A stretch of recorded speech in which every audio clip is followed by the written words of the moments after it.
علی رسولہ الکریم اما بعد۔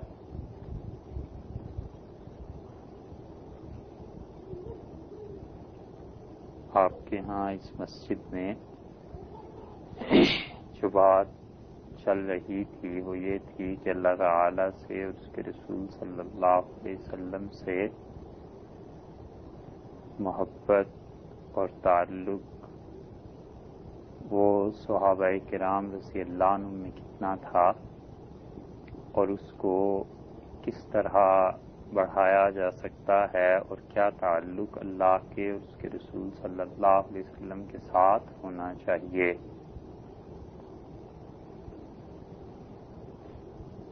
تو جو چیز بنیاد بنی تھی وہ یہ تھی کہ ایک اسلامی معاشرے میں اللہ نے ادب اور احترام دوسرے کا رکھا ہے،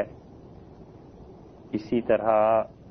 سب کے حقوق اللہ نے متعین فرمائے ہیں، تو بہت سی چیزیں ایسی ہیں جو خالصتاً اللہ کا حق بنتی ہیں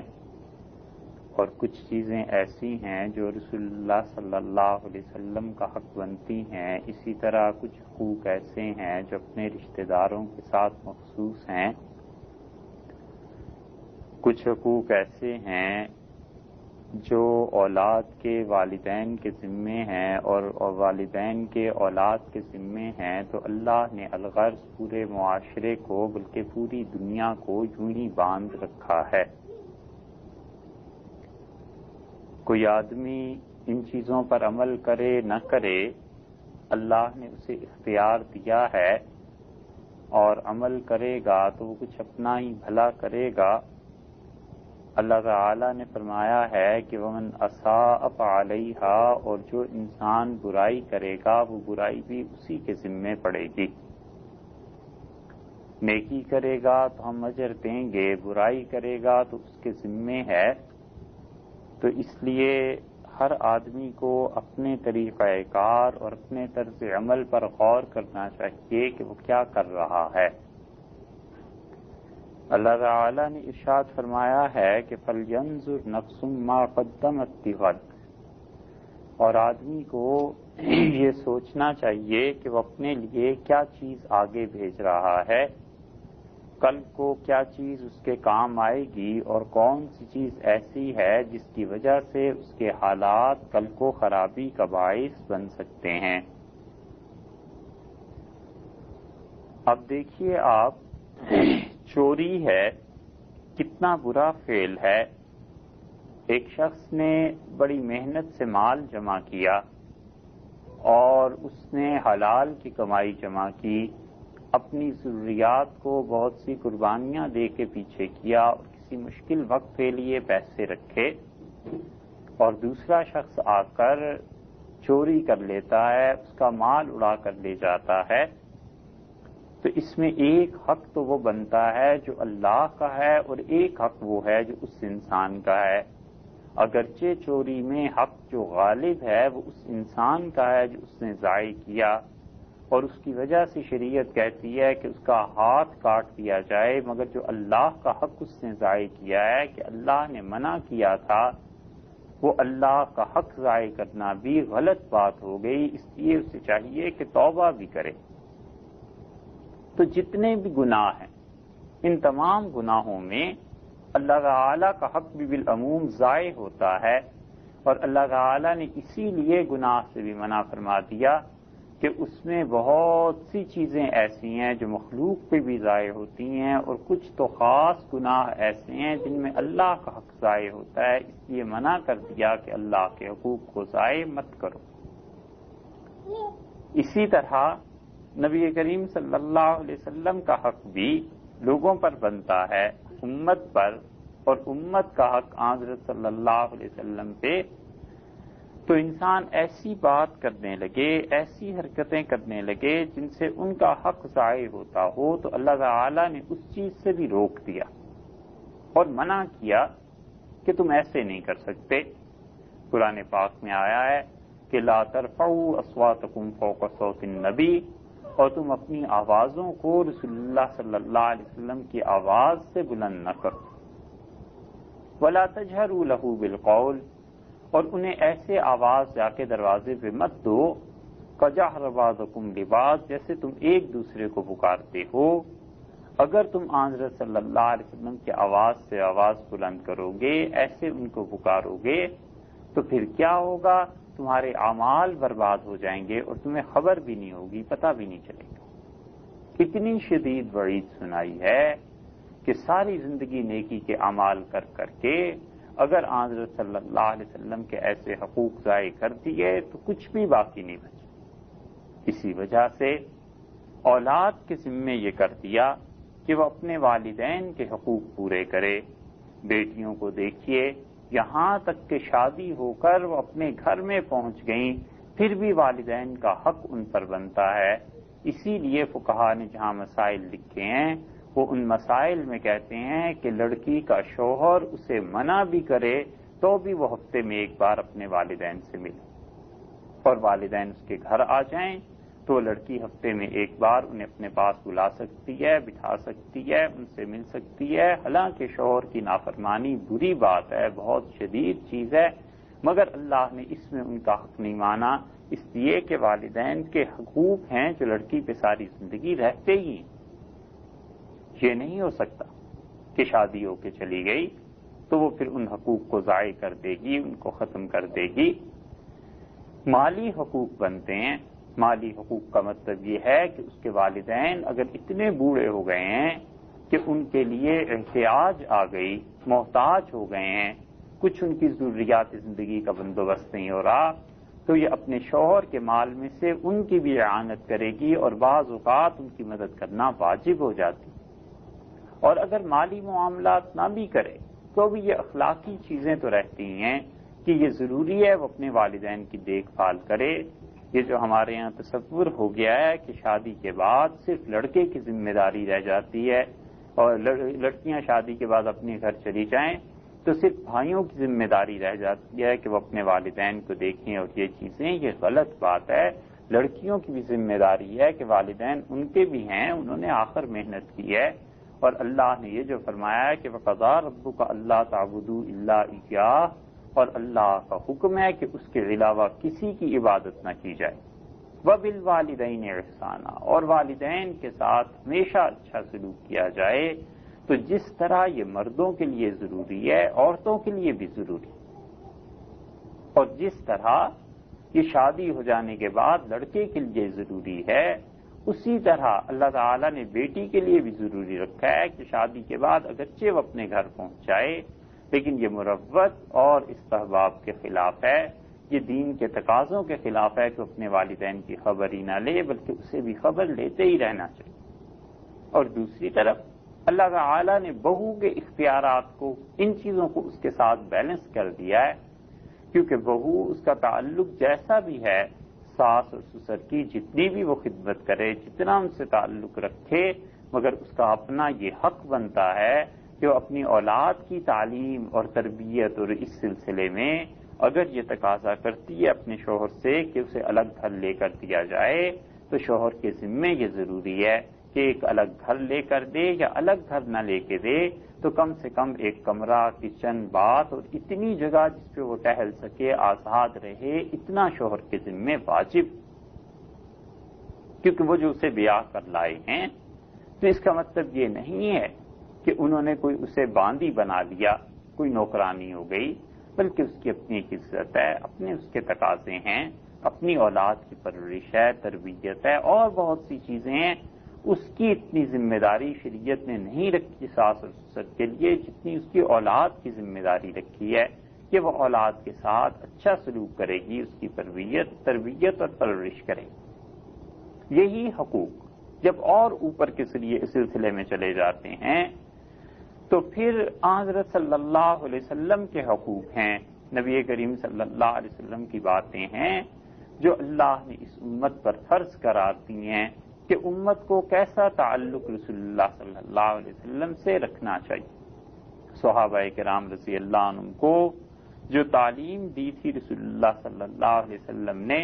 اور جو ان کی تربیت فرمائی تھی، اس تربیت اور تعلیم کا تقاضا یہی تھا کہ وہ حضرت صلی اللہ علیہ وسلم کے ساتھ اپنے تعلق کو ان کے وفات کے بعد بھی قائم رکھتے اور آنے والی امت کو یہ سبق سکھاتے عملاً کہ کیا کیا چیزیں اللہ نے تمہارے ذمے ضروری قرار دی ہیں۔ حضرت صلی اللہ علیہ وسلم کا رویہ خود حیات طیبہ میں لوگوں کے ساتھ ایسا ہی تھا۔ حدیث میں آتا ہے، حضرت جریر رضی اللہ عنہ فرماتے تھے کہ میں رسول اللہ صلی اللہ علیہ وسلم سے ملنے کے لیے گیا، اور آپ نے جب میری آمد پہ میں دروازے پہ کھڑا ہوا تو رسول اللہ صلی اللہ علیہ وسلم نے دائیں بائیں دیکھا اور کوئی جگہ نہیں رہی تھی بیٹھنے کو، اتنے لوگ بیٹھے ہوئے تھے، تو آپ نے اپنی چادر کو اپنے ہاتھ پہ لپیٹا اور لپیٹ کے گویا کہ اس کا گولا سا ایک بن گیا اور وہ میری طرف پھینک دیا اور فرمایا اسے بچھا کر بیٹھ جاؤ۔ حضرت جریر رضی اللہ عنہ کہتے ہیں میں نے حضرت صلی اللہ علیہ وسلم کی چادر کو چوما اور آ کے واپس پیش کی، اور میں نے کہا اللہ کے رسول، اللہ آپ کو ایسی عزت دے جیسے آپ نے میری عزت کی۔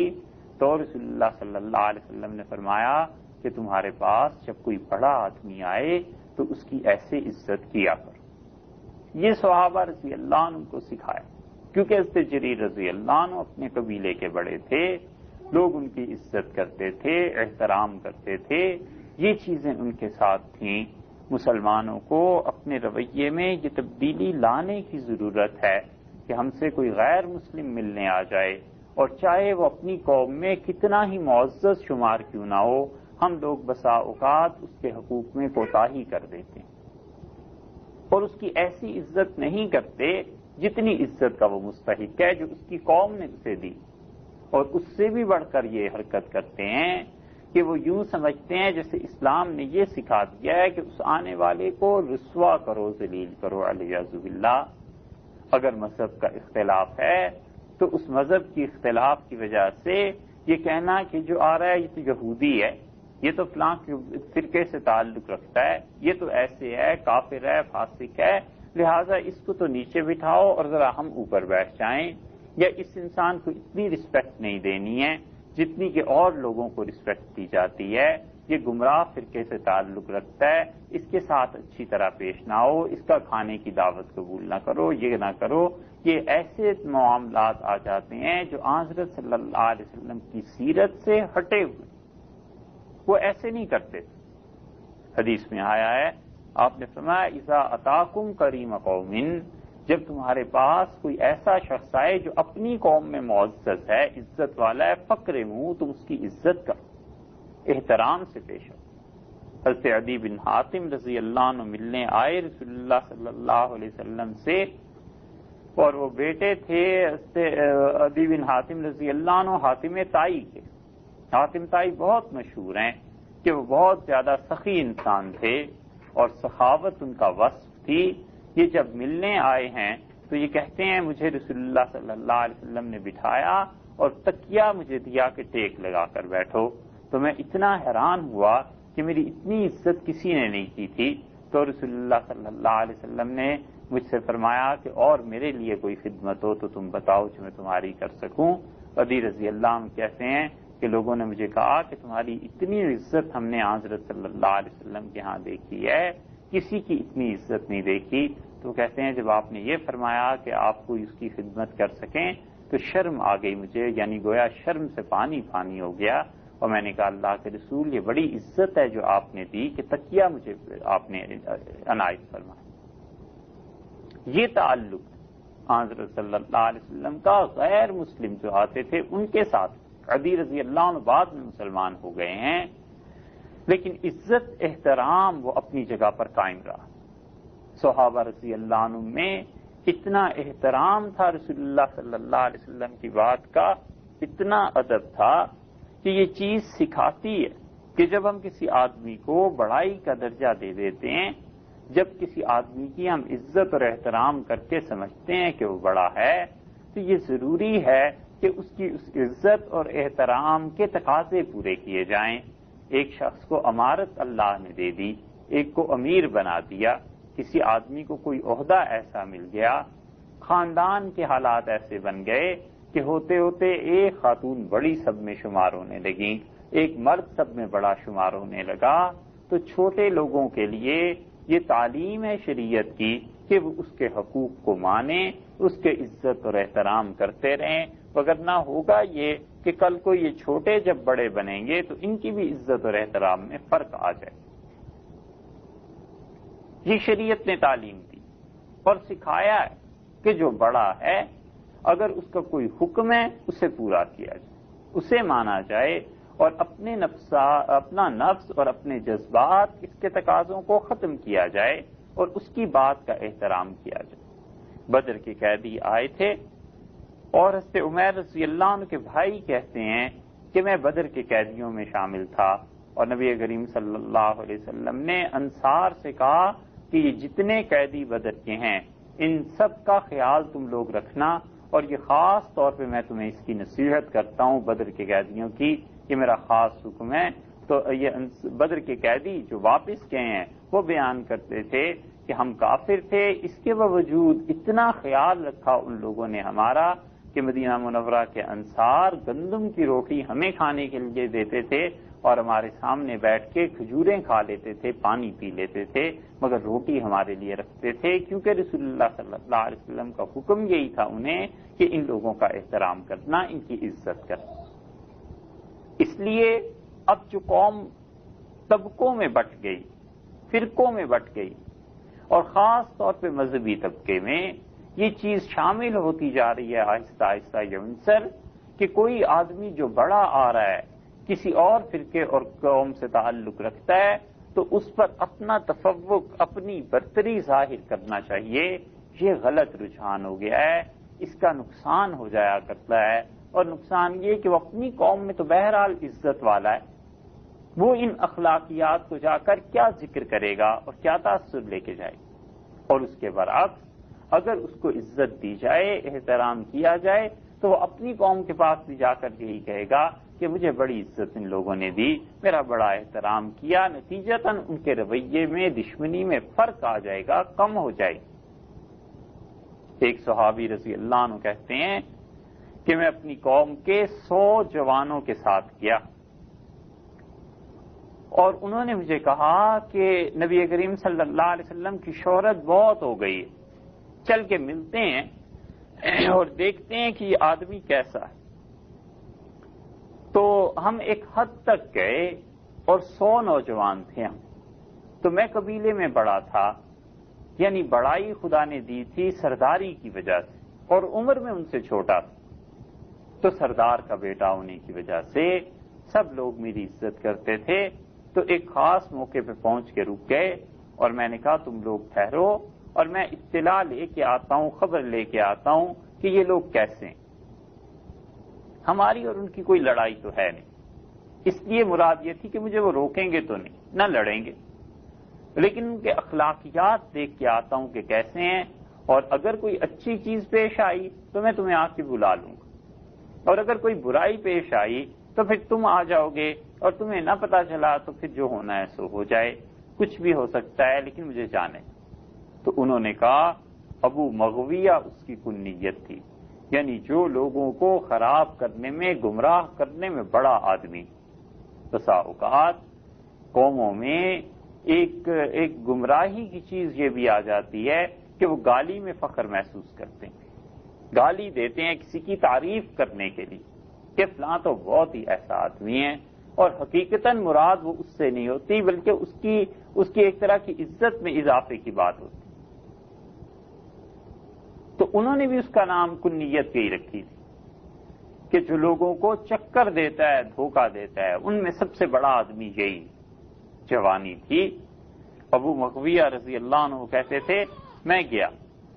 اور جا کر میں نے سلام کیا اور میں نے کہا انعم صباحن، رسول اللہ صلی اللہ علیہ وسلم سے کہا کہ صبح اچھی ہو آپ کی، آپ تو یہاں سنتے رہتے ہیں گڈ مارننگ جیسے کہتے ہیں، تو میں نے کہا انعم صباحن، اللہ آپ کی صبح اچھی کرے یا صبح آپ کی مبارک ہو، یہ مراد تھی میری۔ تو رسول اللہ صلی اللہ علیہ وسلم نے مجھ سے سب سے پہلی بات یہ کہی، آپ نے فرمایا ہمارے ہاں ایسے نہیں کہتے، ہم تو یوں کہا کرتے ہیں کہ السلام علیکم ورحمۃ اللہ، اللہ کی سلامتی ہو اور برکتیں ہو تم۔ بڑا بھلا جملہ یہ لگا۔ آپ خود سوچئے کہاں کسی کے لیے دعا کہ اللہ آپ کو سلامت رکھے،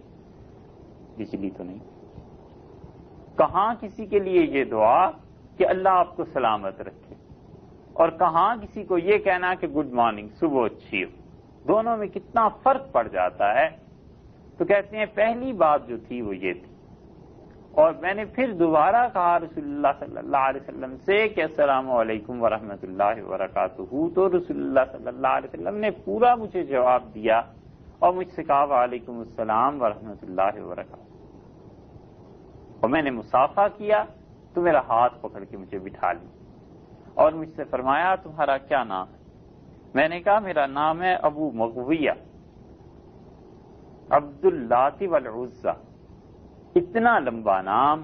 کہ لات اور عزا جو دو بت تھے بہت بڑے بڑے، ان کا بندہ، اور ابو مغویہ گمراہ کرنے والے لوگوں میں بڑا آدمی۔ تو رسول اللہ صلی اللہ علیہ وسلم نے مجھ سے کہا کہ نہیں، تم تو ابو راشد ہو۔ راشد کا مطلب ظاہر ہے کہ رشد اور ہدایت کے راستے پہ چلنے والا۔ تو آپ نے فرمایا تم تو ابو راشد ہو، اور تم عبد اللات والعزیٰ کیسے ہو سکتے ہو؟ تم تو عبد الرحمان ہو، رحمان کے بندے ہو، لات اور عزیٰ کے بندے کیسے؟ تو کہتے ہیں میں اس پہ چپ ہو گیا، اور رسول اللہ صلی اللہ علیہ وسلم نے چادر بچھا دی اپنی اور فرمایا اس پہ بیٹھو۔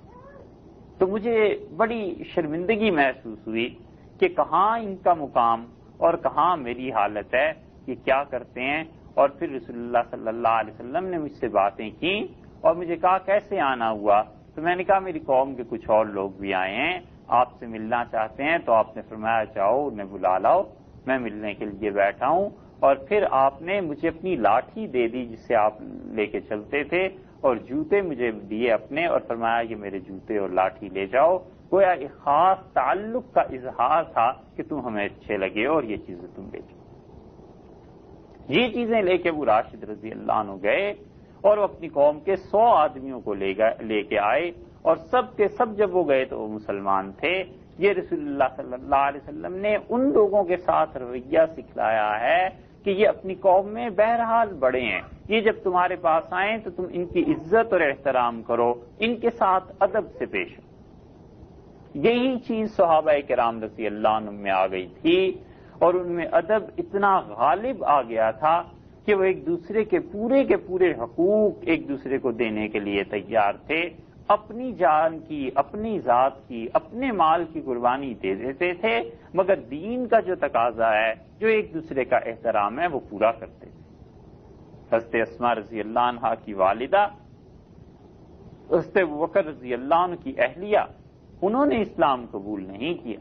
اور وہ مکہ مکرمہ میں ٹھہر گئی۔ تو وہ آئی مدینہ منورہ میں،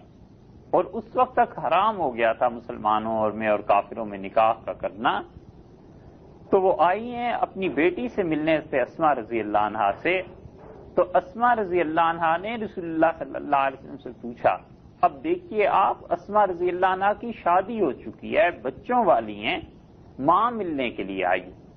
تو انہوں نے عرض کیا اللہ کے رسول، میری ماں مشرکہ ہے، ابھی تک شرک پہ اس کا اعتقاد ہے، اور میں مسلمان ہو گئی ہوں، کیا میں اپنی ماں کے ساتھ نیکی کروں؟ آپ نے فرمایا بالکل نیکی کرو، اور جو وہ تحفہ یا تحائف تمہارے لیے لے کے آئی ہیں تم اس کا بھی بدلہ انہیں دو، یعنی ان کے لیے بھی کچھ نہ کچھ سامان رکھو۔ یہ رسول اللہ صلی اللہ علیہ وسلم کی تعلیم ہے شادی شدہ بیٹیوں کے لیے کہ اپنا گھر بس گیا ہے، اولاد ہو گئی ہے، ٹھیک ہے یہ ساری چیزیں اپنی جگہ پہ، لیکن والدین ابھی بھی قابل احترام ہیں، ابھی بھی اسی طرح ہیں تمہارے لیے، جب وہ آئیں یا تم جاؤ ان کی عزت، ادب اور احترام پورا ہونا چاہیے۔ یہی اللہ نے لڑکوں کو بھی سکھایا ہے کہ ٹھیک ہے تمہاری بیوی ہے، بچے ہیں، تمہارا گھر چاہے الگ ہے، مگر تم اپنے والدین کے پاس جاؤ گے اسی ادب اور احترام سے ملو گے جیسے شادی سے پہلے کا معاملہ تھا۔ تو اسماء رضی اللہ عنہا کہتی ہیں مجھے ارشاد فرمایا کہ تم ان کے ساتھ نیکی کرو، کیونکہ میرے ذہن میں یہ خدشہ تھا کہ شرک اور اسلام کا مسئلہ آ گیا ہے، تو کہیں اسلام مجھے اس بات سے روک تو نہیں دیتا کہ میں اپنی مشرکہ ماں کے ساتھ نیکی کروں۔ رسول اللہ صلی اللہ علیہ وسلم نے اجازت دی اور اس میری بات کی نفی فرما دی۔ یہ سب میں یہی حال تھا، آپس میں بھی ان کا یہی حال تھا، اتنا ادب اور احترام تھا کہ عبداللہ ابن مسعود رضی اللہ عنہ نے قرآن پاک پڑھایا ایک آدمی کو، اور ایک آیت کریمہ تھی، اور آیات میں قراءت میں اختلافات ہیں۔ خود حضرت صلی اللہ علیہ وسلم نے قرآن پاک کو مختلف طریقوں پر پڑھا ہے۔ اور حدیث میں آیا ہے، مسلم کی روایت میں آپ نے فرمایا اللہ نے مجھے ایک ہی طریقے پر پڑھنے کی اجازت دی تھی، تو میں اللہ تعالیٰ سے درخواست کرتا رہا کہ اللہ اس امت پر رحم کریں اور 2 طریقے اور یعنی مزید طریقہ بڑھا دیں، تو اللہ تعالیٰ نے 2 طریقے کر دیے۔ پھر میں اور اللہ سے درخواست کرتا رہا اور کرتا رہا، یہاں تک کہ اللہ تعالیٰ نے 7 طریقے مجھے دے دیے، اور میں اور درخواست کر رہا تھا مگر مجھے منع کر دیا گیا کہ نہیں بس ٹھیک ہے 7 طریقے۔ اس لیے قرآن پاک کی مختلف آیات جو ہیں ان کے پڑھنے کے مختلف طریقے ہیں، اور یہ سب کے سب صحیح ہیں۔ حضرت صلی اللہ علیہ وسلم پہ جبریل امین لے کے آئے تھے اور اب تک امت میں متواتر چلتے آ رہے ہیں۔ ان متواتر قرأتوں کا انکار کفر ہے۔ اب اس کی ایک آسان مثال لے لیجیے، ہے یہ علمی بحث مگر آپ کے لیے بہت آسان مثال ہم عرض کریں۔ سورہ فاتحہ کو پڑھتے ہیں اور سب یہ پڑھتے ہیں کہ مالک یوم الدین، یہی ہے نا پڑھنے میں،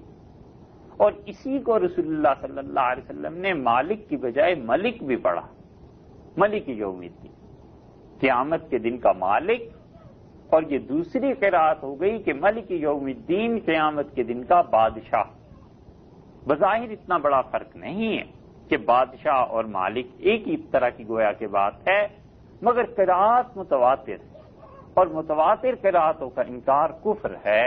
اور اسی لیے قرآن پاک کو مختلف قرأتوں میں پڑھا گیا ہے۔ آپ دیکھیے یہ جو سوڈان والے پڑھتے ہیں، افریقہ کے لوگ پڑھتے ہیں، اب بھی الجزائر اور کیروان اور ان علاقوں میں جو لوگ پڑھتے ہیں وہ قرآن پاک کو ایک اور قرأت سے پڑھتے ہیں، اور جب دوسرے لوگ سنتے ہیں تو کہتے ہیں یہ کیا پڑھ رہا ہے،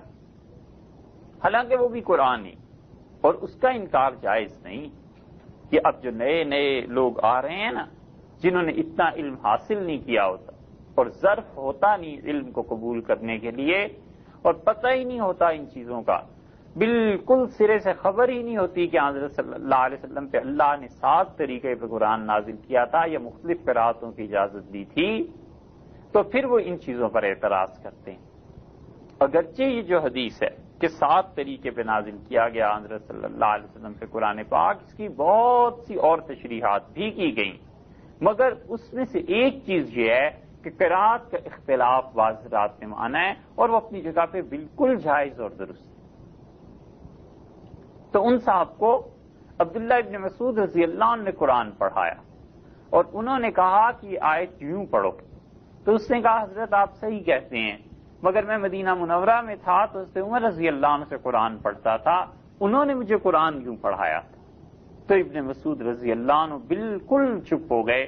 اور رونے لگے، انہیں حضرت عمر رضی اللہ عنہ کی یاد آئی اور کہنے لگے ایسے ہی پڑھو جیسے عمر نے تمہیں پڑھایا تھا۔ اور پھر وہ کہتے ہیں کہ مجھے نہیں پتا تھا کہ یہ فکرہ ان پہ اتنا اثر کرے گا، انہیں اتنی محبت ہے حضرت عمر رضی اللہ عنہ سے، یہاں تک کہ مسجد میں جو کنکر پڑے ہوئے تھے وہ تر ہو گئے ان کے آنسوؤں سے، جہاں بھی گرے ان کے آنسو، اور انہوں نے مجھ سے کہا کہ عمر بڑے اچھے آدمی تھے، خدا کی قسم وہ اسلام میں قلعہ تھا، اور جس دن سے وہ قلعہ ٹوٹ گیا ہے اس دن سے اسلام باہر کی طرف آ رہا ہے، اندر نہیں جا رہا، اور تم ایسے ہی پڑھو جیسے عمر رضی اللہ عنہ تمہیں پڑھایا۔ یہ وہ چیز ہے جو ایک دوسرے کا ادب اور احترام،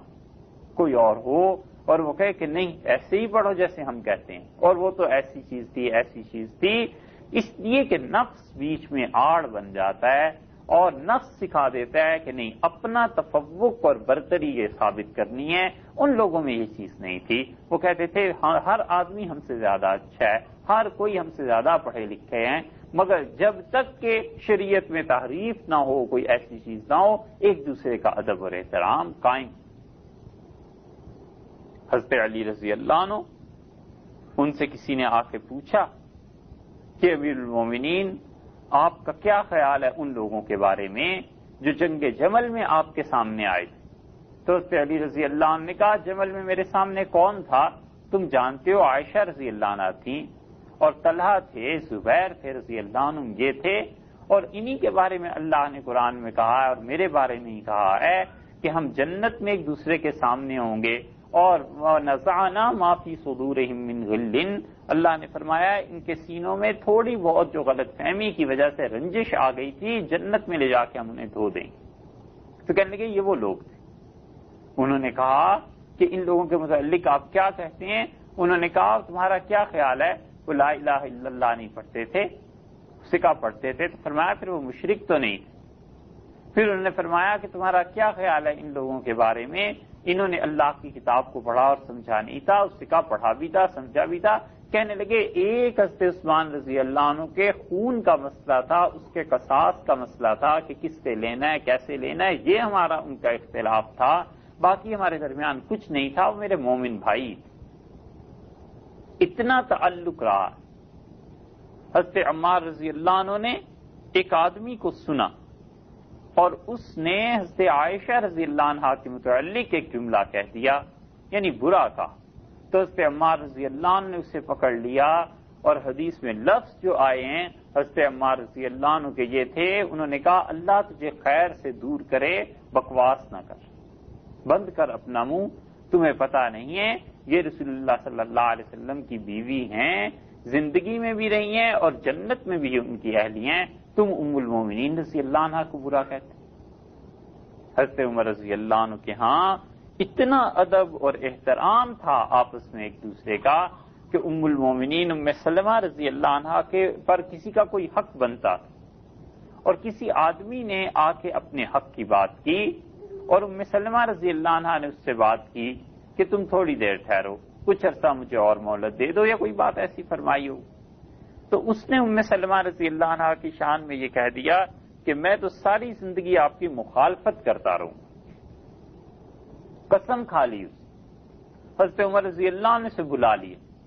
یہ انہی کا دور تھا حضرت عمر رضی اللہ عنہ کا، کسی نے اطلاع دے دی تو فرمایا اچھا تمہاری یہ ہمت ہو گئی تم لوگوں کی کہ تم رسول اللہ صلی اللہ علیہ وسلم کی بیویوں کے مقابلے میں قسمیں کھانے لگے ہو کہ ان کی زندگی بھر مخالفت کرو گے، اور فرمایا کسی سے کہو لے جاؤ اسے قاضی کے پاس اور انہیں کہو کہ 30 درے اسے لگائیں، 30 کوڑے اس آدمی کو پڑے اور اس کی کھال سوج گئی اور خون جاری ہو گیا۔ حضرت عمر رضی اللہ عنہ نے کہا یہی ان کا علاج ہے، یعنی جو لوگ اپنے بڑوں کی عزت اور ادب نہیں کرتے انہیں سزا ملنی چاہیے، ان کو سزا ہونی چاہیے۔ یہ احترام تھا، اور اصل میں بھی یہ احترام رسول اللہ صلی اللہ علیہ وسلم کی وجہ سے تھا، اصل میں یہ نسبت تھی جس وجہ سے تھا کہ رسول اللہ صلی اللہ علیہ وسلم کے ساتھ کسی چیز کی بھی نسبت ہو گئی ہے، اس کا ادب اور احترام بہرحال ضروری، ان چیزوں کو قائم رکھا جائے گا۔ اور پھر اسی طرح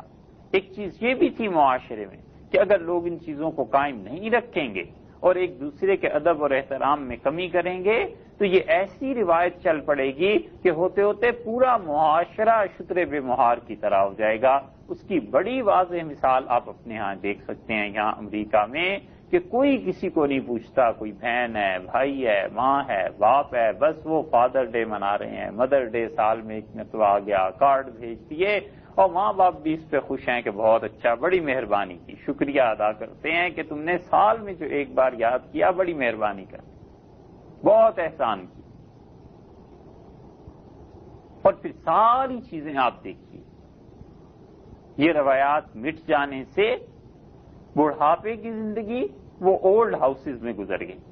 اور جوانی کی زندگی وہ تباہی اور بربادی کی نظر ہو گئی، وہ امنگ اور وہ چیز ہی ختم ہو گئی دل سے کہ کسی کے ساتھ تعلق رہے اور کہیں چھوٹے بڑے کا کوئی تصور رہے۔ شریعت نے اس چیز کو مٹایا اور یہ ضروری قرار دیا کہ لوگ ایک دوسرے کے ساتھ اچھی طرح پیش آتے رہیں اور ادب اور احترام۔ حضرت ابو الدرداء رضی اللہ عنہ فرماتے تھے ہم مدینہ منورہ میں تھے اور ہم لوگوں کو قرآن پڑھاتے تھے، اب دیکھیے قرآن کے ساتھ کیسا تعلق رہا۔ ہمارے یہاں ذرا سے قاری سے مولوی صاحب بن جائیں تو مولوی صاحب قرآن نہیں پڑھاتے، وہ سمجھتے ہیں یہ ان کی شان کے بڑی چھوٹی بات ہے، اور مولانا صاحب تو پھر مولانا ہو گئے، بہت بڑے ہو گئے، ان سے کوئی جا کے کہے کہ حضرت قرآن پڑھنا ہے تو وہ اس بات کا برا مناتے ہیں، وقت نہیں ہے، کوئی اور بات ہے، کوئی اور عذر ہے، تو چلیے ایک الگ صحیح وہ یہ کہہ دیں کہ بھئی قاری صاحب ہیں مدرسے میں، آپ ان سے پڑھ لیجئے، ہمارے پاس اتنی فرصت نہیں، اور لیکن وہ نفس سوال پہ برا مناتے ہیں بجائے اس کے کہ خوش ہوتے کہ شکر ہے اللہ کا کوئی بندہ قرآن پڑھنے میرے پاس آیا ہے، افسوس ہوتا کہ میرے پاس وقت نہیں، مصروفیات زیادہ ہو گئیں، اور کسی کی صحیح رہنمائی کرتے کہ فلاں سے پڑھ لیجئے، اتنی بات پہ ناخوشی ہو جاتی ہے کہ جناب آپ نے کیا سمجھ لیا ہم کوئی معمولی سے قاری ہیں، گویا اس درجے کے ہیں کہ بیٹھ کے قرآن پڑھائیں۔ اور صحابہ رضی اللہ عنہ کا یہ حال تھا۔ ابھی ہم نے آپ سے عرض کیا کہ ابن مسعود رضی اللہ عنہ نے قرآن پڑھایا لوگوں کو، اس پہ عمر رضی اللہ عنہ مسجد نبوی میں امیر المومنین ہونے کے باوجود بیٹھتے تھے، قرآن پڑھاتے تھے، کہتے تھے لوگوں کو کہ آؤ اور مجھ سے پڑھو، اتنا تعلیم کا ان کو اہتمام تھا۔ تو یہاں بھی یہی ہوا۔ ابو الدرداء رضی اللہ عنہ فرماتے تھے کہ میں نے قرآن پاک پڑھانا، ہم لوگ پڑھاتے تھے مدینہ منورہ میں مختلف لوگوں کو۔ تو ایک دن میں قرآن پاک پڑھانے گیا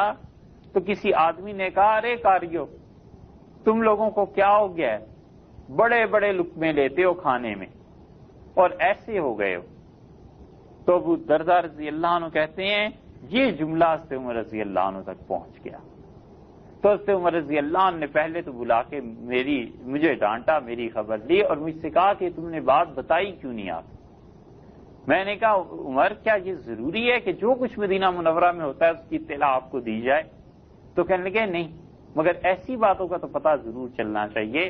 اور پھر اس آدمی کے پاس گئے اور اسے جاتے ہی گریبان سے پکڑ لیا، پتا تھا کہ اس نے یہ جملہ کہا ہے، اور گھسیٹ کے اسے رسول اللہ صلی اللہ علیہ وسلم کے سامنے لے آئے اور کہا اللہ کے رسول یہ ہم لوگوں کے انکاریوں کے متعلق یہ کہتا ہے جو قرآن پاک انہیں پڑھانے کے لیے جاتے ہیں، اور اس کو سزا ملنی چاہیے اس بات کی۔ اللہ نے سورہ توبہ کی ایک آیت نازل کی۔ اس آدمی سے جب پوچھا گیا تو اس نے کہا میں تو ایسے ہی ہنسی مذاق کے طور پہ کہہ رہا تھا۔ اللہ نے فرمایا قل اب اللہ و آیاتہ، ان سے آپ پوچھئے کیا اللہ کے ساتھ ہنسی اور مذاق ہے اور خدا کی آیتوں قرآن کے ساتھ ہنسی اور مذاق؟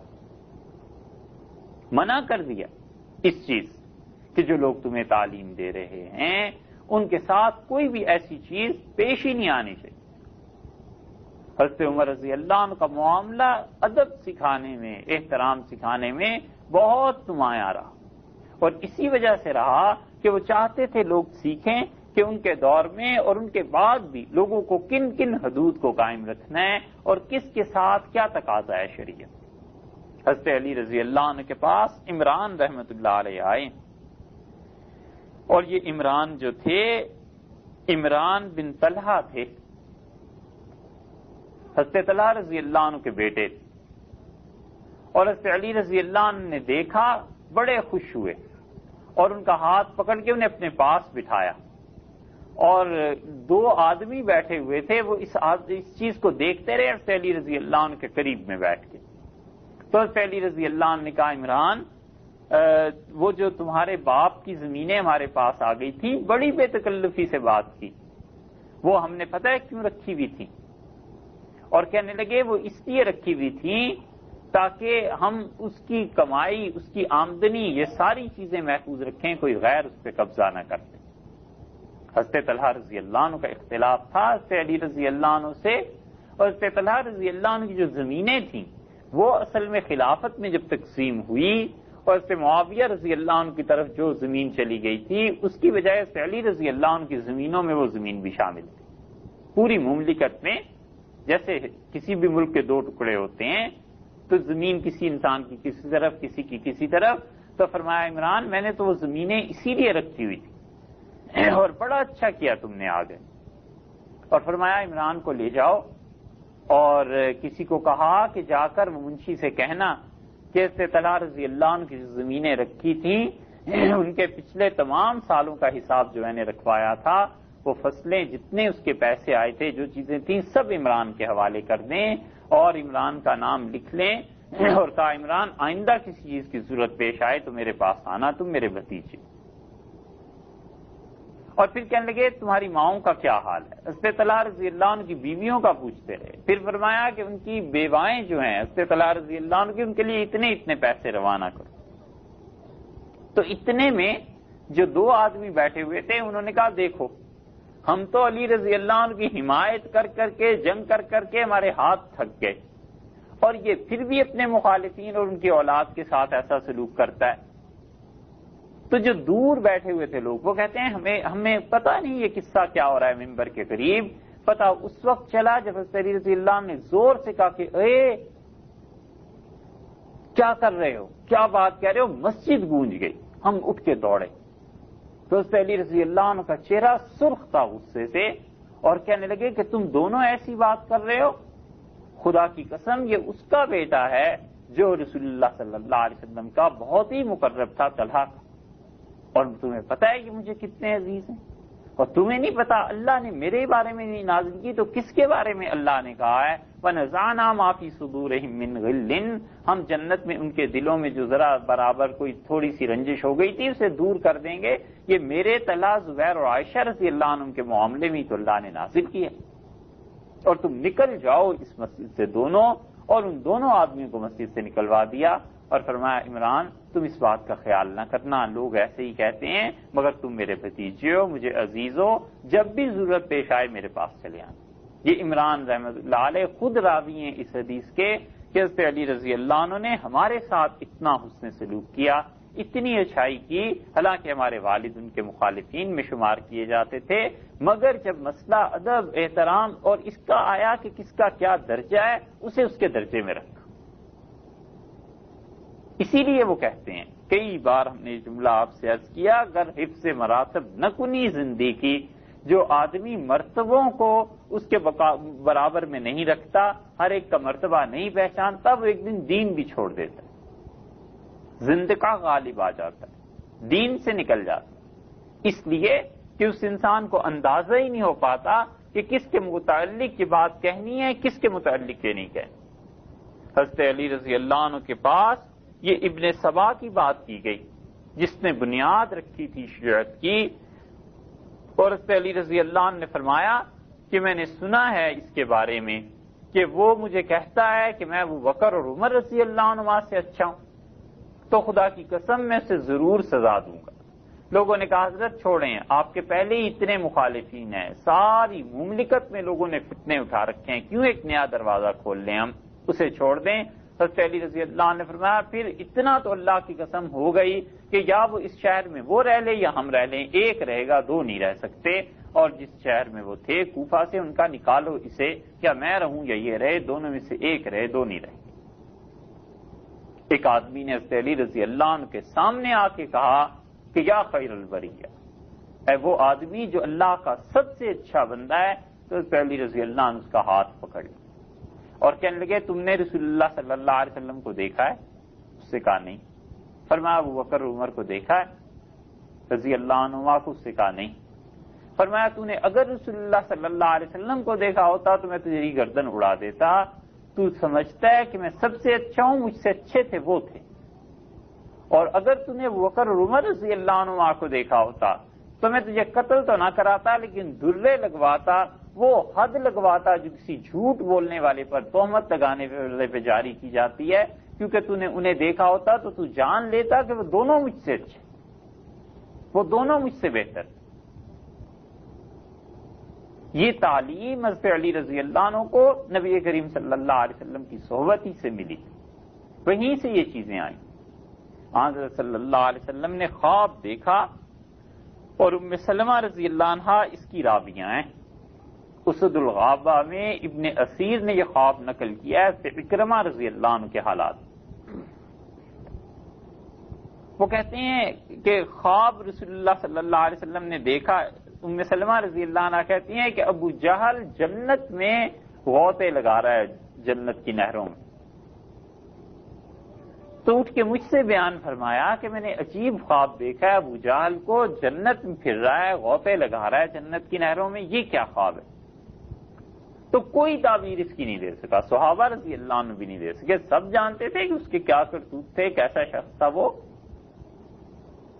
اور بات کسی کے سمجھ میں آئی نہیں کہ ہے کیا، اور رسول اللہ صلی اللہ علیہ وسلم بھی چپ ہو گئے۔ اور جب مکہ مکرمہ فتح ہوا تو اکرمہ رضی اللہ عنہ جو بیٹے تھے ابو جہل کے، ان کی بیوی آئیں،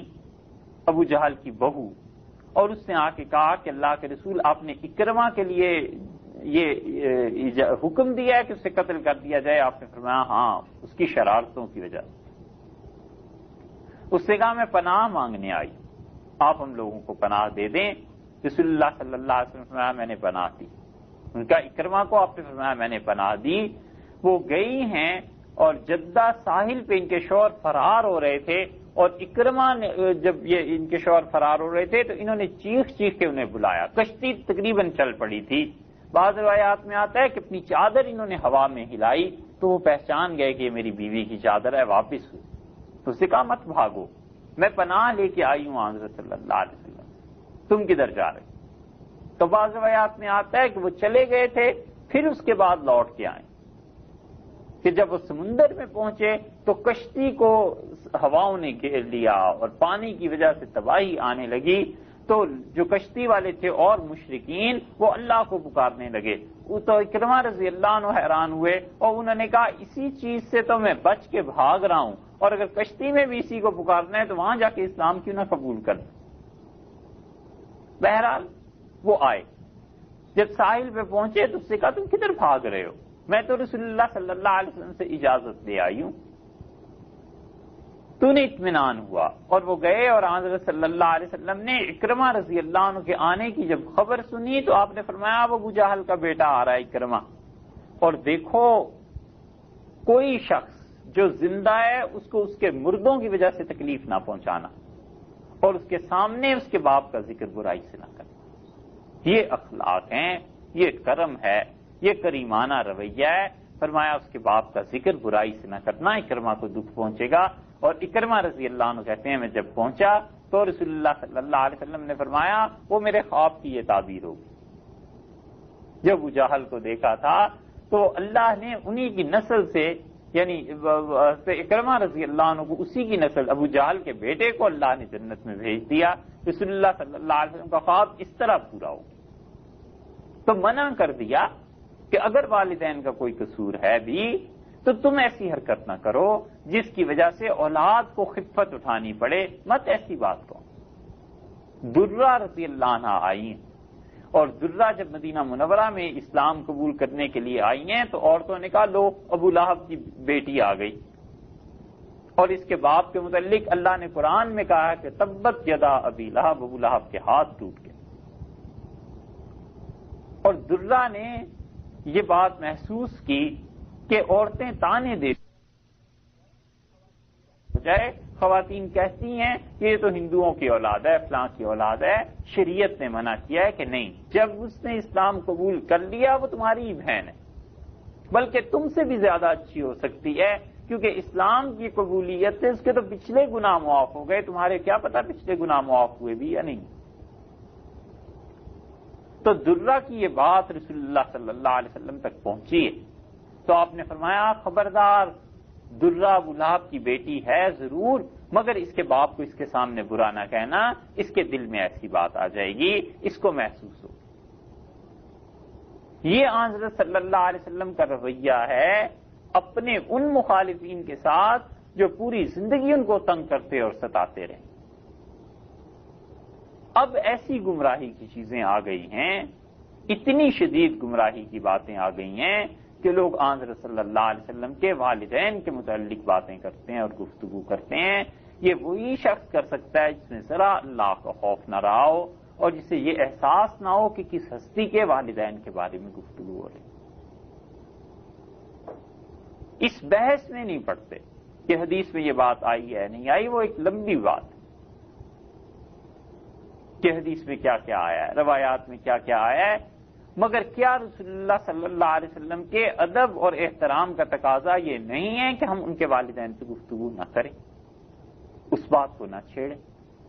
جو کچھ بھی ہے اللہ کا اور ان کا معاملہ۔ سورہ توبہ کی یہ جو آیات ہیں کہ ابراہیم علیہ السلام کے متعلق اللہ فرماتے ہیں کہ انہوں نے دعا ہم سے اپنے والدین کے بارے میں کی تھی، پھر جب انہیں پتا چلا کہ ان کا والد ہمارا دشمن ہے، تبرأ منہ، ابراہیم علیہ السلام بیزار ہو گئے اپنے والد سے۔ ان آیات کی تفسیر میں سارے تقریباً مفسرین لکھتے ہیں یہی بات کہ رسول اللہ صلی اللہ علیہ وسلم کے والدین کے متعلق خاموشی اختیار کی جائے، کچھ نہ کہا جائے، کہیں ایسے نہ ہو کہ اس سے رسول اللہ صلی اللہ علیہ وسلم کو کوئی تکلیف پہنچے اور ان کی خاطر مبارک میں کوئی بات آئے۔ حتیٰ کہ حضرت ابو طالب کے بارے میں جہاں تک عقیدے کی بات ہے اہل سنت والجماعت سارے یہ لکھتے ہیں کہ حضرت ابو طالب کا انتقال کفر پہ ہوا، مگر سب ساتھ ساتھ یہ بھی کہتے ہیں کہ اس مسئلے کو بلا ضرورت بیان نہ کرو، بلا وجہ بیان نہ کرو، تمہیں پتہ نہیں کہ رسول اللہ صلی اللہ علیہ وسلم تم کے کتنے احسانات، حضرت صلی اللہ علیہ وسلم کو وہ لوگ جو یقیناً کفر پہ مر گئے تھے، ان کی موتوں کے بعد بھی ان کا اتنا خیال رہا ہے کہ یہ جبیر ابن مطعم کے متعلق آتا ہے، انہوں نے رسول اللہ صلی اللہ علیہ وسلم کو پناہ دی تھی طائف سے جب آپ واپس ہوئے، طائف میں بڑی شدید تکالیف کا سامنا کرنا پڑا، اور جب آپ واپس لوٹے ہیں تو مکہ والوں نے دروازے بند کر دیے شہر کے، اور انہوں نے کہا اب اس شخص کو شہر میں داخل نہیں ہونے دینا، اب تو یہ آدمی ہمارے قابو میں آ گیا۔ تو رسول اللہ صلی اللہ علیہ وسلم اپنے والد کے ایک دوست کے پاس گئے، مطعم ابن عدی کے پاس، اور ان سے جا کر کہا کہ آپ مجھے پناہ دے دیں۔ انہوں نے کہا تم تو میرے بھتیجے ہو، تمہارے والد کے ساتھ تو ہمارے ایسے تعلقات تھے، یہ تم کیا کہتے ہو؟ اور انہوں نے اپنے ساتوں بیٹوں کو کہا کہ اسلحہ پہنو اور اس میرے بیٹے کے ساتھ جاؤ، اور خود گئے اور حرم میں جا کے اعلان کیا۔ جب وہ جا رہے تھے تو عرب قریش سردار جو تھے کافر، انہوں نے پکڑ لیا اور انہوں نے کہا تم اسے پناہ نہ دو، تم جو جا رہے ہو اپنے بیٹوں کے ساتھ، ہمیں ڈر ہے تم کوئی ایسا اعلان کر دو گے، اس کو تنہا چھوڑ دو۔ حضرت ابو طالب کا انتقال ہو گیا تھا اس وقت، تو انہوں نے جا کر جب اعلان کیا کہ میں نے اس اپنے بھتیجے کو پناہ دی، اور کوئی اگر اس سے لڑے گا تو اب مجھ سے لڑائی ہوگی اس کی، ہمارے قبیلے سے، تو اطمینان ہو گیا حضرت صلی اللہ علیہ وسلم کو۔ بدر کے قیدیوں کو دیکھ کے پہلا جملہ آپ نے یہ فرمایا، آپ نے کہا وہ میرے والد کے دوست زندہ ہوتے اور آ کے مجھ سے صرف یہ کہہ دیتے کہ انہیں چھوڑ دے، میں سب کو چھوڑ دیں۔ یہ ادب، یہ والد کے دوست ہیں، فرمایا مجھ سے آ کے کہہ دیتے کہ انہیں چھوڑ دیں، میں سب کو چھوڑ دیتا۔ یہ تعلق ہے۔ تھوڑا علم بڑے خطرے کی چیز ہے، اور علم جب بڑھ جائے اور آدمی کا تزکیہ نہ ہو، کہیں ادب سیکھا نہ ہو، یہ اور بھی زیادہ مصیبت کی بات ہے۔ حضرت آمنہ کے اشعار ہیں، حضرت آمنہ رضی اللہ عنہ رسول اللہ صلی اللہ علیہ وسلم کی والدہ ہیں، ان کا پورا قصیدہ ہے جب حضرت عبداللہ کا انتقال ہوا تھا مدینہ منورہ میں،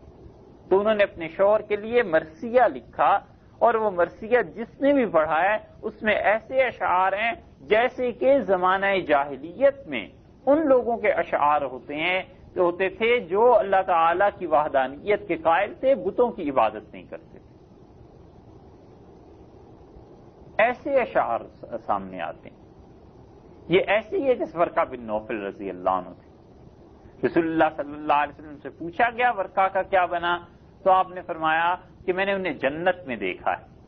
کیونکہ جو رسول اللہ صلی اللہ علیہ وسلم کو لے کے گئی تھی حضرت خدیجہ رضی اللہ عنہا ان کے پاس، تو انہوں نے کہہ دیا تھا کہ آپ ھذا الناموس الذی نزل اللہ علی موسیٰ، یہ تو وہی فرشتہ ہے جسے اللہ نے موسیٰ علیہ السلام پہ نازل کیا تھا، اور کاش میں اس دن تک زندہ رہوں جس دن آپ کی قوم آپ کو نکالے گی، اور میں کاش اس دن آپ کی شدید بھرپور مدد کر سکتا۔ تو رسول اللہ صلی اللہ علیہ وسلم نے بڑے تعجب سے فرمایا اب مخرجیہ ہوں، یہ نکالیں گے مجھے، میری قوم مجھے نکالے گی؟ بڑے تعجب سے فرمایا، آپ سے کہا کاش بھتیجے میں اس دن زندہ رہوں، اس وقت تک میں تمہاری مدد کروں۔ یہ تصدیق ہی تو تھی حضرت صلی اللہ علیہ وسلم۔ آپ نے فرمایا میں نے جنت میں انہیں دیکھا۔ حضرت سعید رضی اللہ عنہ نے اپنے والد کے متعلق پوچھا کہ زمانہ جاہلیت میں ان کا انتقال ہو گیا تھا، آپ ان کے متعلق کیا کہتے ہیں؟ اور وہ بتوں کی عبادت نہیں کرتے تھے۔ رسول اللہ صلی اللہ علیہ وسلم میں تمہیں پھر بتاؤں گا، اور آپ نے فرمایا رات میں نے انہیں خواب میں دیکھا اور وہ جنت میں ٹہل رہے تھے، سفید کپڑے انہوں نے پہن رکھے تھے، اللہ نے ان کی مغفرت کر دی۔ تو حضرت صلی اللہ علیہ وسلم کے والدین، ان کے بارے میں اس طرح کی باتیں یہ سوائے جہالت کے اور کیا چیز ہے؟ ایک لمحے کے لیے الیاذ باللہ فرض بھی کر لیجئے، فرض کر لیجئے کہ ان کے ساتھ معاملہ کچھ دوسرا ہو گیا ہو، تو بھی کیا دین میں یہی ایک مسئلہ رہ گیا ہے جس کو بیان کرنا ہے؟ کیا ساری سچی باتیں اس قابل ہوتی ہیں کہ بیان کر دی جائیں؟ کیا ساری سچائیاں اس قابل ہوتی ہیں کہ لوگوں میں آ کے بتایا جائے کہ یہ سچائی؟ رسول اللہ صلی اللہ علیہ وسلم سے کسی نے فرمایا، عرض کیا کہ کون آدمی سب سے بدتر ہے؟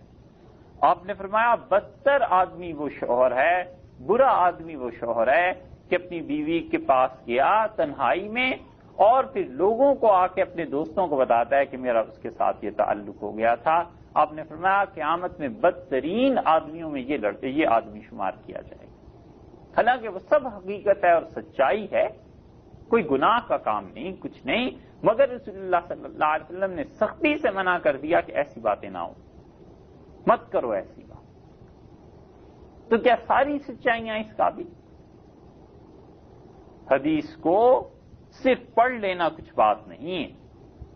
یہ بڑا مرض ہمارے یہاں آ گیا ہے کہ جس شخص کو عربی پڑھنی آ گئی ہے وہ ایک کتاب اٹھا لاتا ہے، کہتا ہے دیکھو یوں حدیث میں آیا ہے،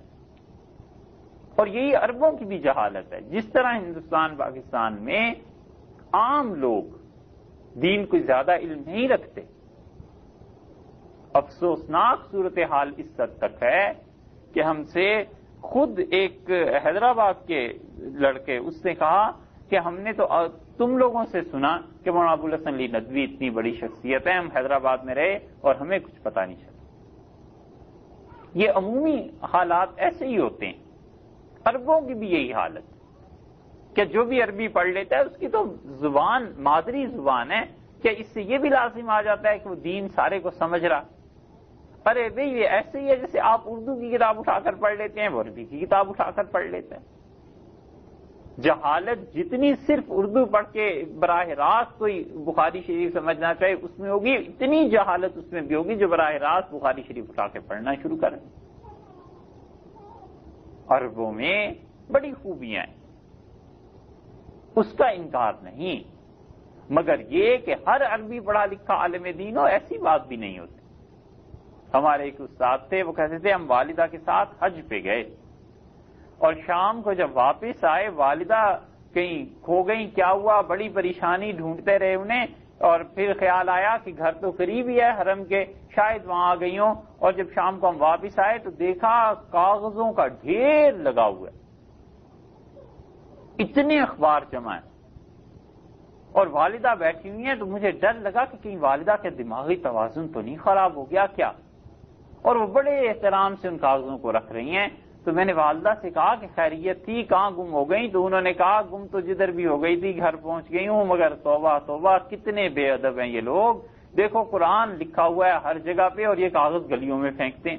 تو کہنے کہ جب اٹھا کے دیکھا تو سارے کے سارے وہ عربی اخبارات تھے اور والدہ نے احترام سے سجا کے رکھا ہوا تھا کہ یہ سب قرآن لکھا ہے۔ تو میں نے والدہ کو کہا یہ عربی لکھی ہے، قرآن نہیں لکھا۔ جتنے اخبارات تھے کہیں راستے میں نظر آئے جہاں بھی وہ اٹھا کے گھر لے آئے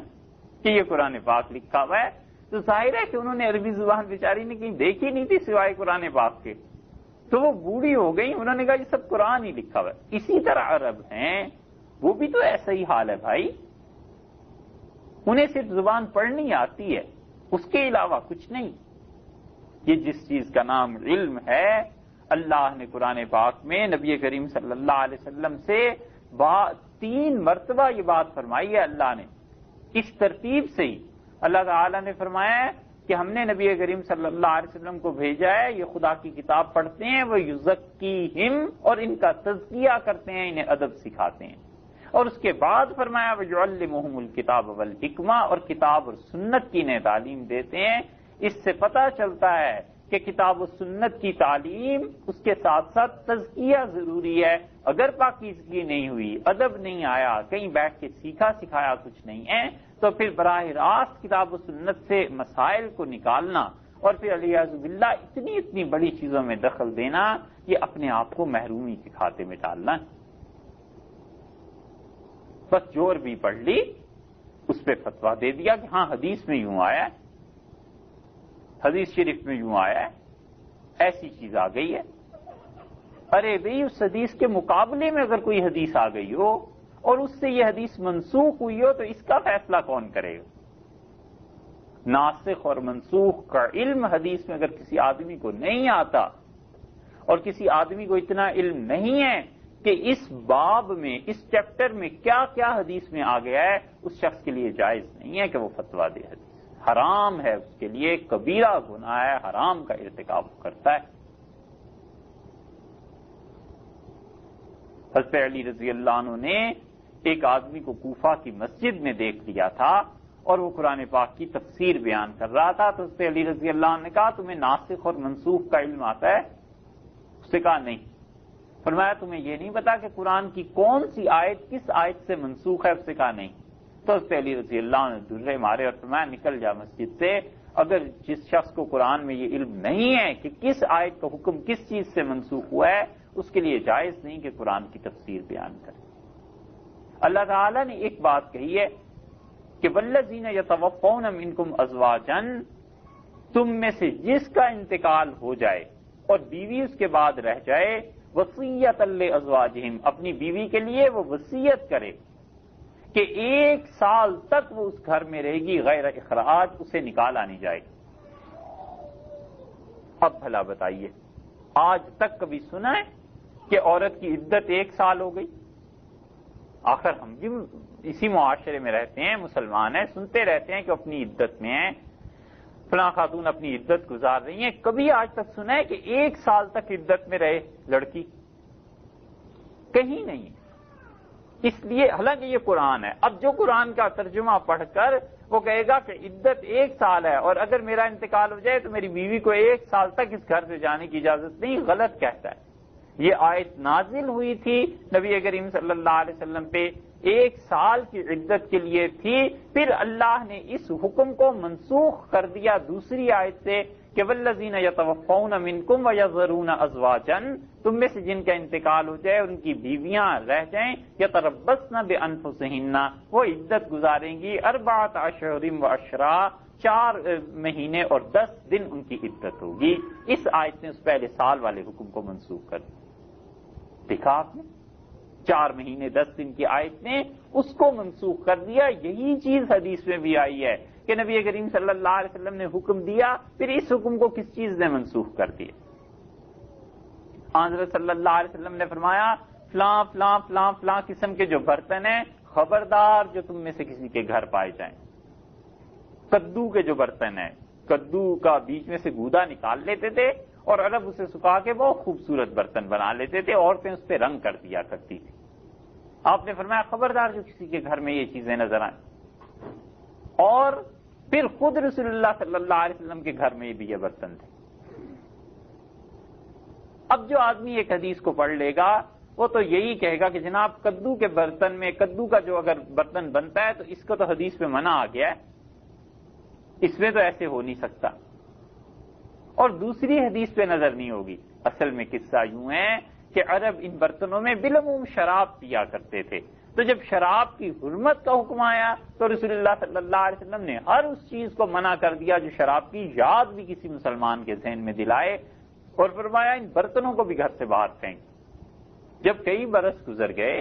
ان برتنوں کا کوئی تعلق شراب سے نہیں رہا، مسلمان گھر آنے میں مدینہ منورہ میں فرمایا کوئی حرج نہیں، اسے استعمال کرو، اجازت ہے۔ یوں حدیث میں ناسخ اور منسوخ چلتا ہے۔ حدیث میں یہ آیا ہے، نبی کریم صلی اللہ علیہ وسلم نے فرمایا من ترک الصلاۃ متعمدا، جس نے جان بوجھ کر نماز چھوڑی فقد کفر، اس نے کفر کیا۔ ایک صاحب کو بہت اعتراض تھے امام ابو حنیفہ رحمۃ اللہ علیہ بہت سی چیزوں میں، اور وہ بھی کہتے تھے کہ سچی بات، ہر سچائی، ہم نے کہا ہر سچائی بیان کرنا ضروری، کہنے کہ ہاں ہاں حدیث میں جو آیا ہے بالکل بیان کرنا چاہیے، الیاذ باللہ۔ ہم نے کہا اس آیت حدیث میں جو آیا ہے یہ صحیح حدیث ہے کہ جس نے جان بوجھ کے نماز چھوڑی اس نے کفر کیا، تو کفر سے نکاح ٹوٹ نہیں جاتا؟ کہنے کہ ٹوٹ جاتا ہے۔ ہم نے کہا آپ نے یہ یقین اطمینان ہو گیا کہ جب آپ کی والد اور والدہ کا نکاح ہوا تھا تو اس کے بعد ان سے کوئی نماز نہیں چھٹی ہوگی؟ کہنے کہ چھٹی ہوگی، تو میں نے کہا پھر نکاح ٹوٹ گیا اور اس کے بعد جو آپ کی پیدائش ہوئی وہ کیا ہوئی؟ کبھی اس حقیقت کو بیان کیجئے لوگوں کے سامنے، یہ بھی کہیے۔ کہنے لگے یہ آپ نے کیا کہا؟ میں نے کہا آپ جو رسول اللہ صلی اللہ علیہ وسلم کے متعلق اتنی بڑی بڑی بات کر رہے ہیں اور کہتے ہیں حدیث میں یوں آیا ہے، حدیث میں یوں آیا ہے، تو یہ بھی ایک سچی بات ہے، کبھی لوگوں کو کہہ دیجئے کہ میرا نسب خراب ہے بھائیو، تم سے صاف کہتا ہوں اب تمہاری مرضی، ہمارے پیچھے نماز پڑھو نہ پڑھو۔ کہاں بات جا پہنچتی ہے؟ کچھ اللہ کا خوف کرنا چاہیے، ادب اور احترام اور جو اللہ نے حدود قائم کی ہیں ان میں آدمی رہے. بڑی مشکل چیز ہے بھائی، بڑی مشکل چیز ہے. تھوڑا علم ہوتا ہے اور پھر اس کے ساتھ تزکیہ نہیں ہوتا. اصل مسئلہ یہ کہ کہیں بیٹھ کے ادب احترام سیکھا نہیں، کہیں یہ سیکھا نہیں ہے کہ کس سے کیا بات کہنی ہے، فتویٰ یہ بات کسی کے مناسب بھی ہے یا نہیں، طریقہ بولنے کا کیا. پرانے لوگ جو تھے وہ بات کرنے کا طریقہ سکھاتے تھے کہ دیکھیے بات یہی ہے لیکن کہنی کیسے ہے، موقع کیسے ہے، سوچ کے کہنا. منصور نے خواب دیکھا اور منصور امیر المومنین تھے، ہارون الرشید کی پچھلی پشت میں آتے تھے. تو انہوں نے کہا میں نے آج رات خواب دیکھا ہے کہ میرے سارے دانت گر گئے اور کسی کو بلاؤ کوئی تعبیر دے. تو ایک آدمی کو بلایا گیا، تعبیر اس نے دی. اس نے کہا امیر المومنین یہ خواب جو آپ نے دیکھا ہے آپ کے سارے دانت گر گئے، اس کا مطلب یہ کہ آپ کے سارے رشتہ دار مر جائیں گے اور پھر آپ بھی مر جائیں گے.